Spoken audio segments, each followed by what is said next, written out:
Friends welcome to baby मम मन्टी और आमी हलाम मन्टी। तो जेहेतु ठंडा पड़े गेछे तो बेबीदेर मध्य कफ एंड कोल्डेर समस्याटा किन्तु खूब कमन एकटी प्रॉब्लेम। और बेबीदेर कफ एंड कोल्ड होले किन्तु प्रथमेई आमरा ओषुध दिते चाइ ना, ताई ना?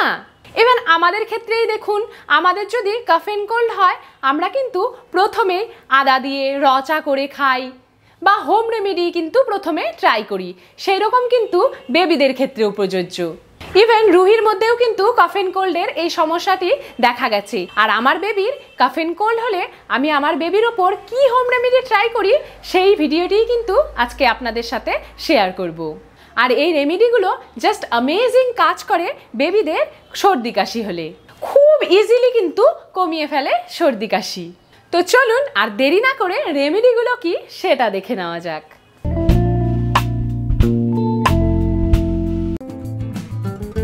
তো প্রথম রেমেডিটি বানানোর জন্য আমাদের এখানে নিয়ে নিতে হবে তুলসী পাতা বা তুলসী লিভস। আপনারা এটা সবাই জানবেন যে তুলসী পাতা কিন্তু সর্দি কাশি কমাতে অনেকটাই বেশি হেল্প করে। এটি অ্যান্টিবডির প্রোডাকশনকে বুস্ট করে এবং যে কোনো ধরনের ইনফেকশনকে প্রিভেন্ট করতেও কিন্তু অনেক বেশি হেল্প করে। তো বেবিদের কাশি হলে এই রেমেডিটি কিন্তু অবশ্যই আপনাদের ট্রাই করতে হবে। আর তুলসী পাতাগুলো তুলে খুব ভালো করে কিন্তু জল দিয়ে ধুয়ে নিতে হবে, কারণ এটা দিয়েই কিন্তু আমরা ডিরেক্ট রেমেডিটি তৈরি করব। আর তারপর আমি এখানে নিয়ে নিচ্ছি অল্প পরিমাণে মধু বা হানি। আমি বড় চামচের 2 চামচ পরিমাণের মধু এখানে ইউজ করছি। মধুও কিন্তু শরীর গরম করতে অনেক বেশি হেল্প করে, এটিও সর্দি কাশি প্রিভেন্ট করতে অনেকটাই সাহায্য করে। আর আদার মধ্যে থাকে অ্যান্টি ইনফ্লামেটরি প্রপার্টিস, যা নাসাল পেনকে রিলিফ করতে এবং কফকে রিডিউস করতে অনেক বেশি হেল্প করে। এটি একটি অ্যান্টিব্যাকটেরিয়াল প্রপার্টি হিসেবেও কিন্তু কাজ করে। তুলসী পাতা আর আদার মধ্যে অল্প পরিমাণ জল দিয়ে আমি এটাকে খুব ভালো করে একটি ফাইন পেস্ট তৈরি করে নেব। এটি শুধু বেবিরাই নয়, বড়দেরও যদি সর্দি কাশি হয় তাহলে এই রেমেডিটি ট্রাই করতে পারেন। এটি কিন্তু দারুণ উপকারী সর্দি কাশির জন্য। এটি গলা খুসখুস দূর করতেও কিন্তু অনেক বেশি হেল্প করে। আর পেস্টটি এইভাবে তৈরি হয়ে যাওয়ার পর এটাকে কিন্তু খুব ভালো করে ছেঁকে নিতে হবে এবং যেই মধুটা আমরা আগে রেখে দিয়েছিলাম সেই মধুটা খুব ভালো করে এর মধ্যে মিক্স করে নিতে হবে। তাহলেই কিন্তু আমাদের হোমমেড কফ সিরাপ একদম রেডি। এটি শুধু কাশির জন্যই নয়, সর্দির জন্যও অনেক বেশি উপকারী।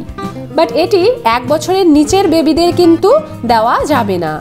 1 বছরের ওপরের বেবিদের ছোট চামচের 2 চামচ পরিমাণে এবং 2 বছরের ওপরের বেবিদের এই সিরাপটি বড় চামচের 2 চামচ পরিমাণ দিনে 2 বার করে খাইয়ে দিতে হবে।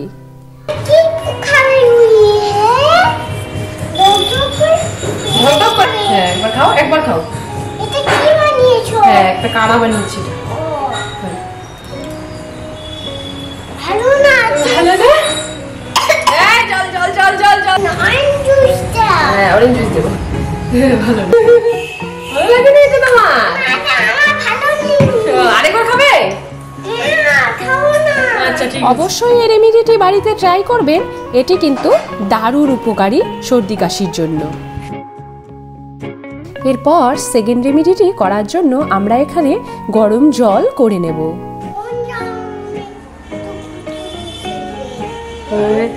ওই তো একটা সুন্দর গরম জল আছে, ওটা দিয়ে টুকু টুকু খেলবো রুহি আর মাম্মা।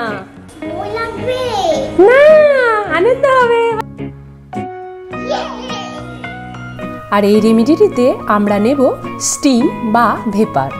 স্টিম সর্দি কাশি কমাতে সবথেকে বেশি কার্যকরী ভূমিকা পালন করে।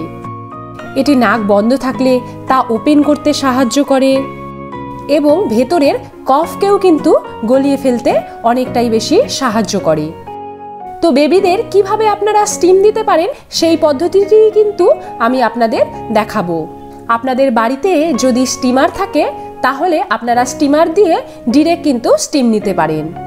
বাট যদি বাড়িতে স্টিমার না থাকে তাহলে এরকম গরম জল করে নিন এবং তারপর বেবিকে কোলে নিয়ে এইভাবে বসে যান এবং ওদেরকে বলুন আপনারা টুকু খেলছেন, তাহলে কিন্তু ওরা এই অ্যাক্টিভিটিতে খুব বেশি ইন্টারেস্ট পাবে।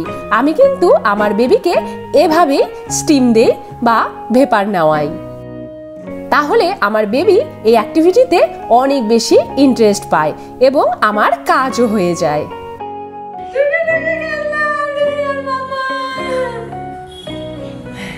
আর বড়দের ক্ষেত্রে আমি বলছি স্টিমের জন্য আলাদা একটা ক্যাপসুলও পাওয়া যায়, যেটি স্টিমকে আরও বেশি কার্যকরী করে তোলে, বাট সেটা কিন্তু বেবিদের ওপর অ্যাপ্লাই করা যাবে না। এরপর থার্ড রেমেডিটি করার জন্য আমি এখানে নিয়ে নিয়েছি কিছু রসুন, সর্ষের তেল এবং কালো জিরে। কালো জিরে ডিরেক্ট নার্ভ সিস্টেমে গিয়ে কাজ করে, রসুন কোল্ড এবং ফ্লুয়ের সাথে ফাইট করতে সাহায্য করে এবং সর্ষের তেল চেস্টের থেকে কফকে ক্লিয়ার করতে অনেক বেশি সাহায্য করে। তো আপনারা এইভাবে রসুনের টুকরোগুলোকে হালকা একটু কুটে নেবেন, খুব বেশি কিন্তু থেতো করবেন না, হালকা একটু কুটে নিলেই যথেষ্ট, যাতে রসুনের গুণটা খুব ভালো করে তেলের মধ্যে প্রবেশ করে। শরীরের যে কোনো ধরনের অসুস্থতার সাথে ফাইট করতেও কিন্তু রসুন অনেক বেশি কার্যকরী ভূমিকা পালন করে। আর বড়দের জন্য আমি বলছি আপনারা যদি অল্প পরিমাণ রসুন ডেইলি ঠান্ডার সময় খেতে পারেন, সেটা কিন্তু কাফ এন্ড কোল্ডকে প্রিভেন্ট করতে আরও বেশি কার্যকরী ভূমিকা পালন করবে। আর এইভাবে প্যানের মধ্যে তেল বসিয়ে দিয়ে তারপর কালো জিরে এবং রসুনকে হালকা একটু ফুটিয়ে নিতে হবে। আর এই প্রসেসটি কিন্তু অবশ্যই লো হিটেই করতে হবে, যাতে রসুনের এবং কালো জিরের সমস্ত গুণগুলো তেলের মধ্যে প্রবেশ করে। এটি কিন্তু শুধু ছোটদের জন্যই নয়, বড়দের ক্ষেত্রেও প্রযোজ্য। খুব বেশি সর্দি কাশির সমস্যা থাকলে আপনারা এই তেলটি ইউজ করতে পারেন, আর এটি ছাকার কোনো প্রয়োজন পড়ে না, আপনারা চাইলে এটাকে ছেঁকেও নিতে পারেন এবং 2 দিন কিন্তু আরামসে এই তেলটা ইউজ করা যেতে পারে। আর এই তেলটি হালকা একটু গরম করেই কিন্তু অ্যাপ্লাই করতে হবে, ঠান্ডা তেলটা কিন্তু অ্যাপ্লাই করবেন না, তাহলে কিন্তু সেটা কোনো বেনিফিটেই আসবে না। তো হালকা একটু গরম তেলটা এইভাবে নিয়ে ভালো করে পায়ের মধ্যে ঘষে দিন। আপনার বেবি যদি খুব ছোট হয় সেই ক্ষেত্রে আপনারা হাতটাকে অ্যাভয়েড করতে পারেন এবং তারপর বেবির বুকে এবং পিঠেও কিন্তু এই তেলটি খুব ভালো করে অ্যাপ্লাই করতে হবে। বাট এই তেলটি অ্যাপ্লাই করার আগে অবশ্যই মনে রাখবেন এটি কিন্তু কখনোই জামা খুলে অ্যাপ্লাই করবেন না, কারণ যেহেতু সর্দি কাশির সমস্যা, জামা খুলে যদি আপনারা তেল লাগান তাহলে কিন্তু সর্দি কাশি আরও পরিমাণে বেড়ে যাবে। তো জামার ভেতর দিয়েই হালকা করে তেলটা খুব ভালো করে মালিশ করে দিন, তাহলে কিন্তু শরীর অনেকটাই গরম থাকবে।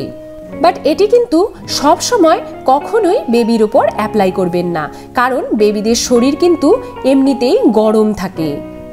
যখন কফ এন্ড কোল্ডের সমস্যা আপনারা লক্ষ্য করবেন ঠিক তখনই এই তেলটি বানিয়ে বেবির ওপর অ্যাপ্লাই করবেন। আর এটি রাতে শোয়ার আগে অবশ্যই বেবির ওপর অ্যাপ্লাই করবেন, দেখবেন এটি কফকে গলিয়ে ফেলতে অনেক বেশি হেল্প করবে।